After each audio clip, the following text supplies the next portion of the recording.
বিশ্বনবী বললেন খায়রুকুম মান তাআল্লামাল কুরআন ওয়া আল্লামা, তোমাদের মধ্য থেকে ওই ব্যক্তি আল্লাহর কাছে সবচাইতে বেশি সেরা যে নিজে কোরআন শিখে অন্যরে শিখায়া দেয়।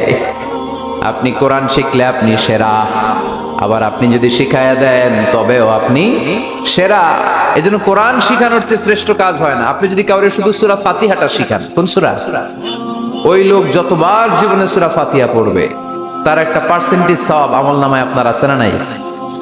আবার ওই লোক যদি কাউরে এই সূরা ফাতিহাটা শিখায়, আবার যারে শিখালে এ যদি আবার আরেকজনরে শিখায়, এভাবে যতজনকে শিখাবে প্রত্যেকের সওয়াব থেকে একটা পার্সেন্টেজ সওয়াব আপনার আমলনামায় দিয়ে দিবে কে?